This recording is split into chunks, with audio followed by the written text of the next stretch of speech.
আমার স্নেহের ছাত্রছাত্রীগণ, আজকে আমরা জগদীশচন্দ্র বসু অর্থাৎ বিখ্যাত বাঙালি বিজ্ঞানী জগদীশচন্দ্র বসুর লেখা গাছের কথা, যেটির পাঠ্যরচনাংশটি অব্যক্ত নামক প্রবন্ধ গ্রন্থ থেকে নেওয়া হয়েছে, সেটি সম্পর্কে সংক্ষেপে আলোচনা করতে চলেছি।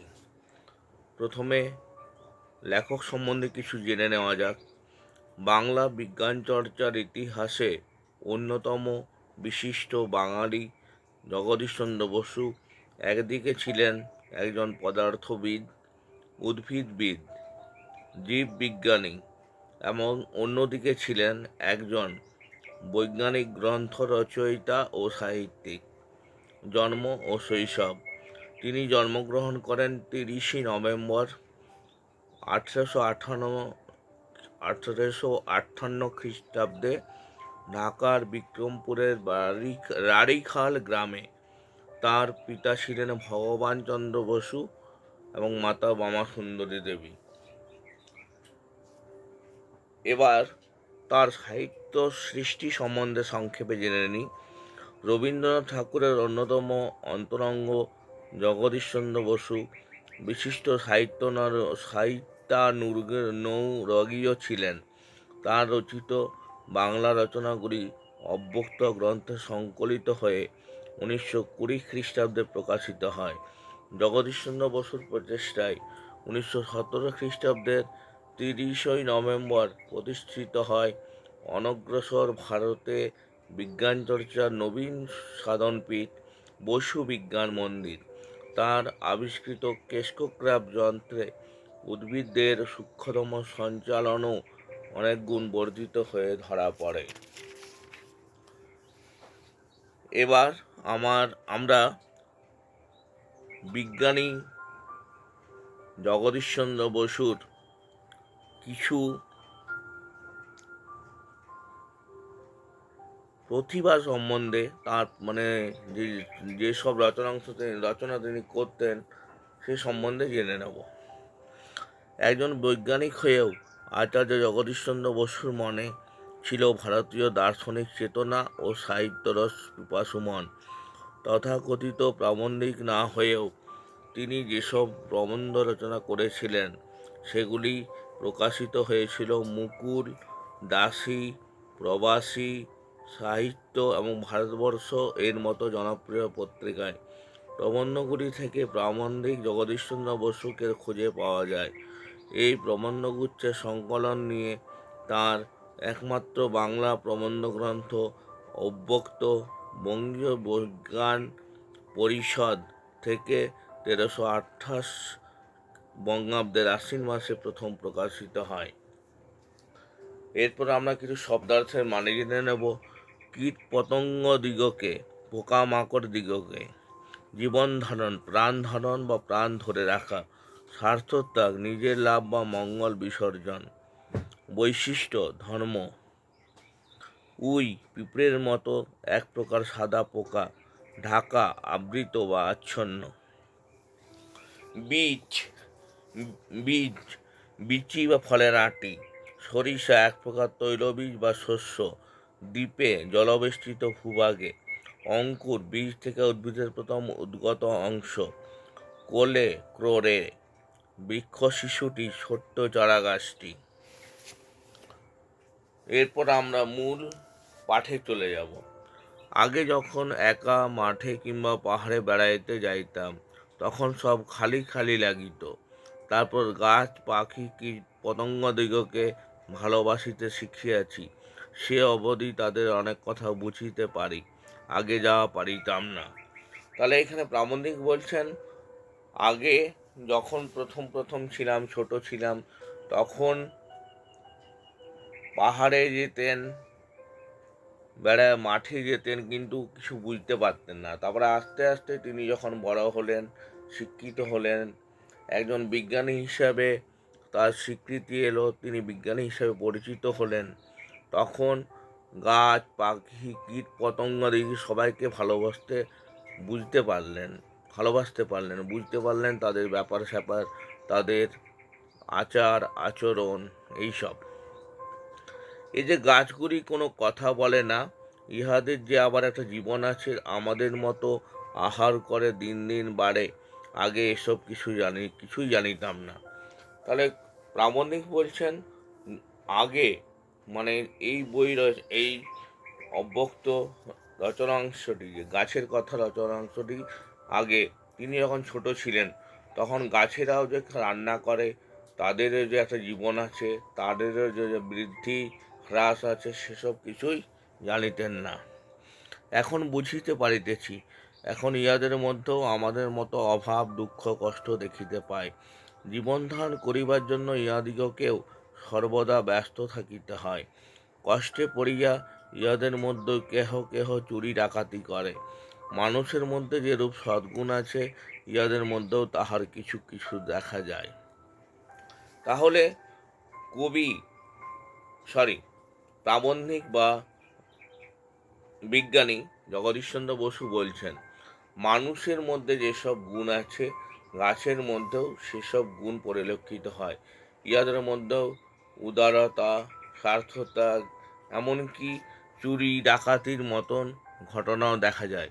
মানে একটা গাছ ধরো আছে, একটা গাছ, তার হয়তো কোনো খোপে কোনো একটা বট গাছ জন্ম নিল, তারপর দেখা গেলো সেই বট গাছটা আস্তে আস্তে আস্তে আস্তে বাড়তে বাড়তে সেই গাছটাকে শেষ করে ফেলেছে।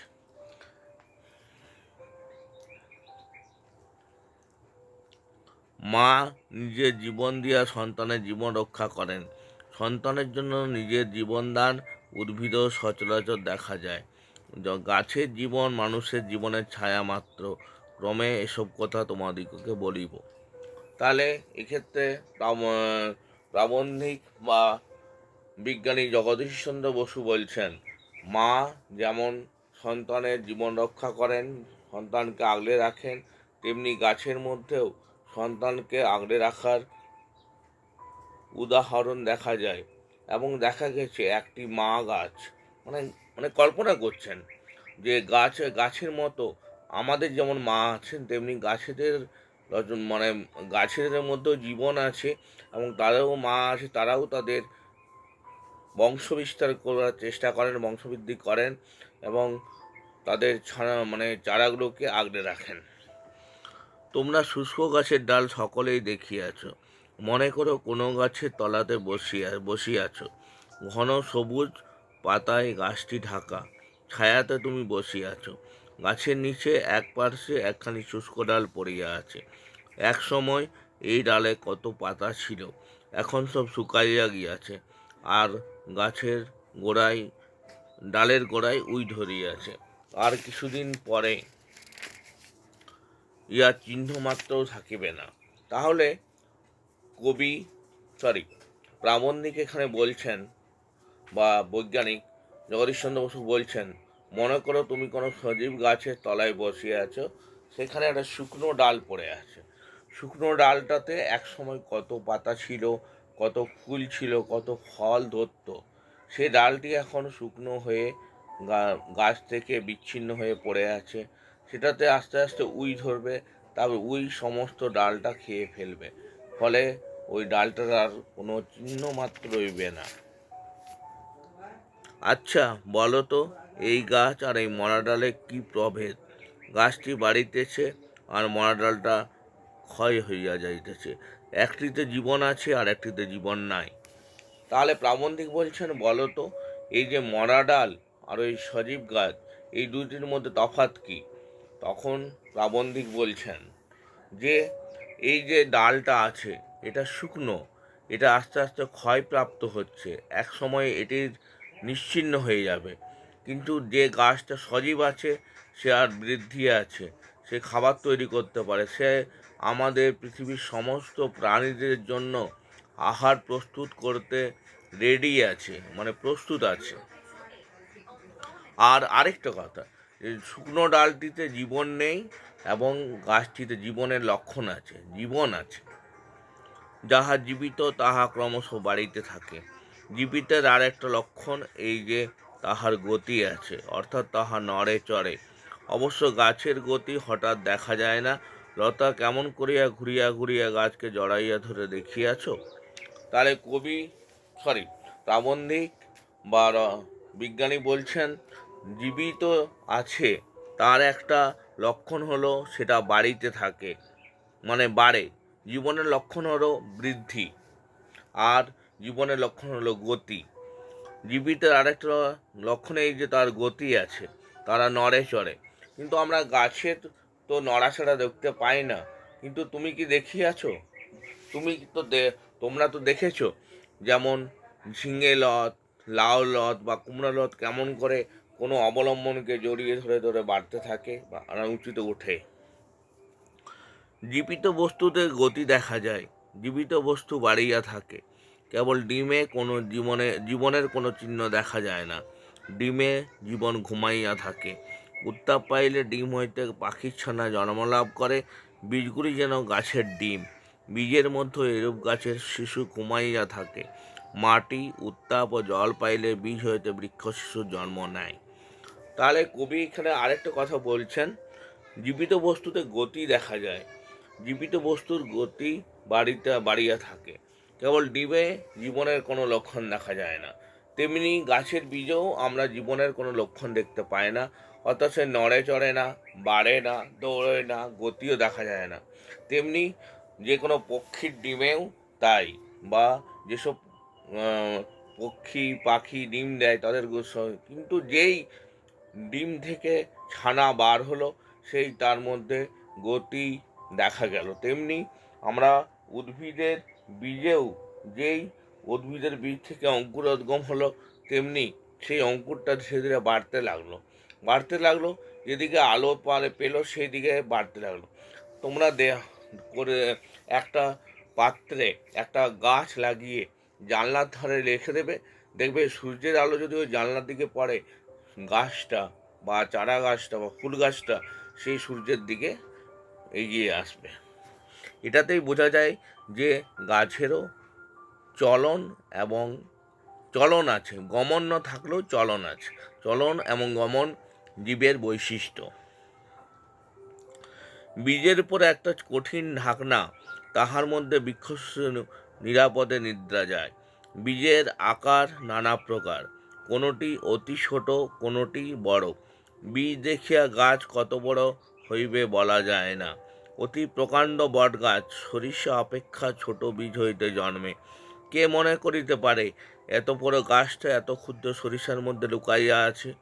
তাহলে প্রাবন্ধিক এখানে বলছেন বীজের আকার দেখে বীজের যে চারা গাছটা হবে সেটার সম্পর্কে কোনো ধারণা করা যায় না।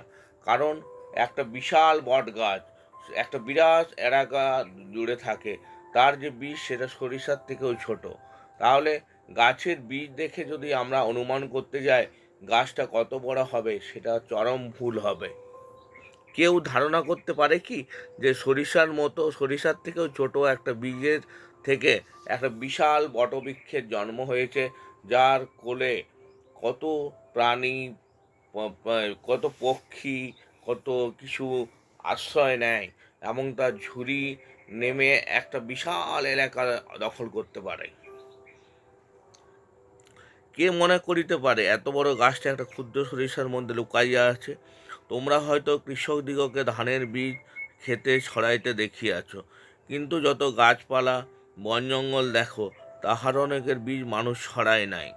নানা উপায়ে গাছের বীজ ছড়াইয়া যায়। পাখিরা ফল খাইয়া দূর দেশে বীজ লইয়া যায়।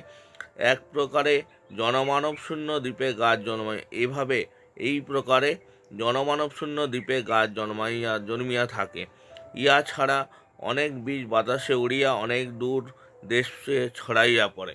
তাহলে গাছের যে বংশ বিস্তার সেটা কিন্তু একভাবে ঘটে না। অনেক কৃষক ধানের ক্ষেতে বা গমের ক্ষেতে বা সরিষার ক্ষেতে বীজ ছড়াইয়া দেয়, সেখান থেকে গাছপালা হয়, মানে ধান হয়, গম হয়, সরিষা হয়, আরও নানা রকম শস্য হয়। কিন্তু বাকি বন জঙ্গল কীভাবে সৃষ্টি হয়েছে? অনেক পক্ষী হয়তো কোনো ফল খেলো, সেটা সে নিয়ে চলে গেল, সে উড়ে উড়ে যাচ্ছে, সেখানে হয়তো কোনো জায়গায় বীজ পড়ে গেছে, সেখানে গাছের জন্ম হলো। বা হয়তো পাখি কোনো গাছের ফল খেয়েছে আর তারপরে কোনো জায়গায় গিয়ে মলত্যাগ করলো। তো অনেক গাছের পাখি অনেক পাখি অনেক গাছের বীজ খায়, সব বীজ কিন্তু পাখির দ্বারা হজম হয় না। তার মধ্যে ওই যে মলত্যাগ করলো সেখান থেকে গাছের জন্ম হতেই পারে। পাখিরা ফল খাইয়া দূর দেশে বীজ লইয়া যায়, এক প্রকারের জনমানব শূন্য। এই পাখিরা দ্বারা জনমানব শূন্য, যেখানে হয়তো কোনো জনমানব নেই, কোনোভাবে কেউ গাছের চারা লাগায়নি, সেসব দ্বীপেও এইভাবে পাখির দ্বারা অনেক গাছের জন্ম হয়। ইয়া ছাড়া অনেক বীজ বাতাসে উড়িয়া অনেক দূর দেশে ছড়াইয়া পড়ে। এছাড়া অনেক গাছের বীজ হালকা এবং বাতাসে উড়িয়া বা ঝড়ে উড়িয়া বা ঝড় উড়িয়ে নিয়ে গিয়ে অন্য দেশে ছড়ে পড়ে সেখানে গাছ হয়। যেমন শিমুল গাছ অনেকে দেখিয়াছ। শিমুল ফল যখন রোদ্দে ফাটিয়া যায় তখন তাহার মধ্য থেকে বীজ তুলার সঙ্গে উড়িতে থাকে। ছেলেবেলায় আমরা এই সকল বীজ ধরিবার জন্য ছুটিতাম। হাত বাড়াইয়া ধরিতে গেলেই বাতাস তুলোর সহিত বীজকে অনেক উপরে লইয়া যাইত। এই প্রকারে দিনরাত্রি দেশ দেশান্তরে বীজ ছড়াইয়া পড়িতেছে। তাহলে এখানে প্রাবন্ধিক বলেছেন শিমুল গাছের কথা। শিমুল গাছের বীজ অমনি বীজের সঙ্গে তুলোটা লেগে থাকে, আর তুলোটা অনেক হালকা। শিমুল যে ফলটা সেটা যখন ফেটে যায় তখন ওই বীজগুলো আস্তে আস্তে উঠতে থাকে। এত হালকা, বাতাসের থেকেও হালকা, উড়ে উড়ে চলে যায়। আমরা প্রাবন্ধিক বলছেন আমরা যখন ছোট ছিলাম তখন ওইসব বীজ সহ তুলোগুলো ধরার জন্য ছুটতাম। ওটা একটু হাওয়া পেলেই উড়ে উড়ে উড়ে দূর দেশে ছড়াইয়া পড়ে। এইভাবে গাছের বীজ ছড়াইয়া পড়ে। প্রত্যেক বীজ হইতে গাছ জন্মে কিনা কেহ বলিতে পারে না। হয়তো কঠিন পাথরের উপর বীজ পড়িল, সেখানে তাহার অঙ্কুর বাহির হইতে পারিল না। অঙ্কুর বাহির হওয়ার জন্য উত্তাপ, জল ও মাটি চাই। তাহলে প্রত্যেক বীজ থেকেই যে গাছ জন্মিবে তার কোনো মানে নেই। হয়তো কঠিন পাথরের উপর বীজ পড়িল, সেখানে কিন্তু অঙ্কুর বার হওয়ার কোনো উপায় নেই। অঙ্কুর বার হওয়ার জন্য উত্তাপ, জল ও মাটি চাই। তাহলে মৃত্তিকা এবং জল জল, মাটি এবং উত্তাপ মানে তাপ, এই তিনটা ছাড়া গাছের জন্ম হতে পারে না। গাছের বীজ হতে অঙ্কুর বার হতে পারে না। যেখানেই বীজ পড়ুক না কেন, বৃক্ষ শিশু অনেক দিন পর্যন্ত বীজের মধ্যে নিরাপদে ঘুমাইয়া থাকে। বাড়িবার উপযুক্ত স্থান যতদিন না পড়ে ততদিন বাইরের কঠিন ঢাকনা গাছের শিশুটিকে নানা বিপদ হইতে রক্ষা করে। তাহলে গাছের বীজ যেখানেই পড়ুক না কেন, বৃক্ষ শিশুটি অনেক দিন পর্যন্ত বীজের মধ্যে নিরাপদে ঘুমাইয়া থাকে। বাড়িবার উপযুক্ত পরিমাণে উত্তাপ, বায়ু আর মাটি না পেলে কোনো বৃক্ষের কোনো বীজ থেকে অঙ্কুর বার হয় না, সেটা সুপ্ত অবস্থায় থেকে যায়। যখনই অনুকূল পরিবেশ আসে, অর্থাৎ উপযুক্ত পরিমাণে উত্তাপ, মাটি এবং জল ওই বীজটা পায়, সেই সময়ই গাছের বীজ থেকে অঙ্কুর বার হয়। ভিন্ন ভিন্ন সময়ে ভিন্ন ভিন্ন বীজ পাকিয়ে থাকে। আম, লিচুর বীজ বৈশাখ মাসে পাকে। ধান, যব ইত্যাদি আশ্বিন কার্তিক মাসে পাকিয়ে থাকে। মনে করো একটি গাছের বীজ আশ্বিন মাসে পাকিয়াছে। আশ্বিন মাসের শেষে বড় ঝড় হয়। ঝড়ে পাতা ও ছোট ছোট ডাল ছিঁড়িয়া চারিদিকে পড়িতে থাকে। এরূপে বীজগুলি চারিদিকে ছড়িয়া পড়ে। তাহলে প্রাবন্ধিক বা বিজ্ঞানী এখানে বলেছেন, বিজ্ঞানী জগদীশচন্দ্র বসু, ভিন্ন ভিন্ন সময়ে ভিন্ন ভিন্ন বীজ পাকিয়ে থাকে। তাহলে আমরা বছরের এক সময়ে সব গাছের বীজ পাকে না, বা এক সময়ে সব গাছে ফল ধরে না, বা এক সময়ে সব গাছের ফল পাওয়া যায় না। বিভিন্ন ঋতুতে বিভিন্ন বিভিন্ন ফল পাওয়া যায়। ভিন্ন ভিন্ন সময়ে ভিন্ন ভিন্ন বীজ পাকিয়ে থাকে। আম, লিচুর বীজ বৈশাখ মাসে পাকে।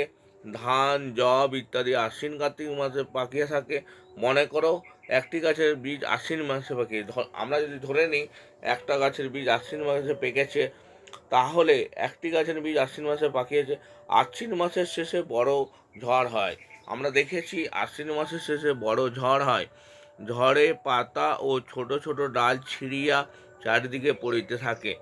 আমরা জানি আশ্বিন মাসের ঝড়ে প্রবল ঝড় হয়, আর ঝড়ে পাতা ও বীজ ডাল ইত্যাদি ছিঁড়িয়া নানা দিকে পড়িতে থাকে। এরূপে বীজগুলি চারদিকে ছড়িয়া পড়ে।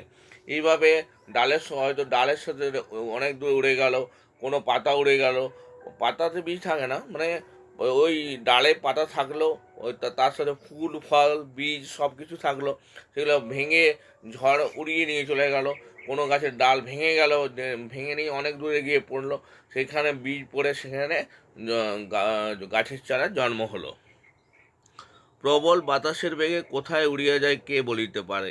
মনে করো একটি বীজ সমস্ত দিনরাত্রি মাটিতে লুটাইতে লুটাইতে একখানা ভাঙা ইট কিংবা মাটির ডালার নিচে আশ্রয় রইল। তাহলে কবি প্রাবন্ধিক বলছেন, মনে করো একটি বীজ সমস্ত দিনরাত্রি মাটিতে লুটাইতে লুটাইতে একখানা ভাঙা ইট কিংবা মাটির ডালার নিচে আশ্রয় রইল।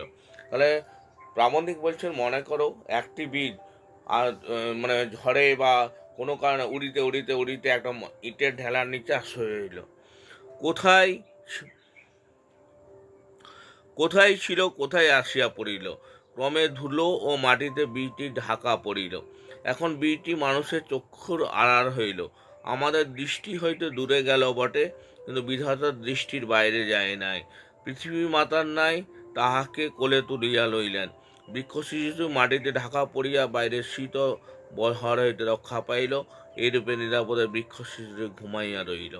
তাহলে কবি বলেছেন, মনে করো কোনো সময় ঝড় বা অন্য কোনো প্রকারে কোনো একটি বীজ একটি ইটের টুকরোর নিচে, ইটের টুকরো বা ভাঙা ভাঙা ঢেলা মাটির নিচে আশ্রয় রইল। এইভাবে কোথায় ছিল, কোথায় আসিয়া পড়িল, ক্রমে ধুলো ও মাটিতে বীজটি ঢাকা পড়িল। এখন বীজটি মানুষের এই সময় বীজটি মানুষের চক্ষুর আড়ালে পড়িয়া গেল। আমাদের দৃষ্টি হয়তো দূর গেল বটে, কবি প্রাবন্ধিক বলছেন আমাদের দৃষ্টি হয়তো দূর গেল বটে, কিন্তু সৃষ্টিকর্তা বা ঈশ্বরের দৃষ্টির দূরে যায় নাই। পৃথিবী মাতা তাহাকে কোলে তুলে নিলেন। পৃথিবী মাতা তাকে কোলে করে নিলেন। বৃক্ষ শিশুটি মাটিতে ঢাকা পড়িয়া বাইরের শীত ও ঝড় হইতে রক্ষা পাইল। বৃক্ষ শিশুটি তাহলে বাইরের ঝড় ও বাইরের শীত হইতে রক্ষা পাইল। এইরূপে নিরাপদে বৃক্ষ শিশুটি ঘুমাইয়া রহিল। এইরূপে বৃক্ষ শিশুটি ওই নিদ্রা দিল, এবং এক সময় যখন ওই বৃক্ষ শিশুটির অনুকূল পরিবেশ আসবে, অর্থাৎ হয়তো এই ইটের টুকরোটি হয়তো সরে যাবে বা কেউ সরিয়ে ফেলবে, কোনো মনুষ্য বা অন্য কোনো প্রাণী, তখন যখন ওই সেই বীজটি যেটা মানে ঈশ্বরের অবদানে বা ঈশ্বরের কৃপায় মাটির ঢেলা অথবা ইট টুকরা নিচে রয়েছিল, সেটি শীত ও ঝড়ের থেকে বেঁচে যখন অনুকূল পরিবেশ হবে, সেই বীজ থেকে বড় গাছ বা গাছের চারা আস্তে আস্তে হতে হতে বড় এক সময় বিশাল বৃক্ষে পরিণত হবে। তখন কেউ চিন্তাও করতে পারবে না সরিষার মতো অতি ক্ষুদ্র থেকে একটা বিশাল বৃক্ষের জন্ম হয়েছে। ঠিক আছে বন্ধুরা, ঈশ্বরী আমার প্রিয় ছাত্রছাত্রীগণ, এতটাই ছিল আজকের যে পড়া আমাদের গাছের কথা, যেটি বিজ্ঞানী জগদীশ চন্দ্র বসুর লেখা অব্যক্ত নামক কাব্যগ্রন্থ থেকে নেওয়া হয়েছে। এটা সংক্ষিপ্ত আলোচনা। তোমরা যদি শুনে কিছুটা বুঝতে পারো বা তোমাদের যদি সামান্যতম উপকারে লাগে, তাহলে আমি আমার শ্রমকে সার্থক বলে মনে করব। ভালো থেকো তোমরা।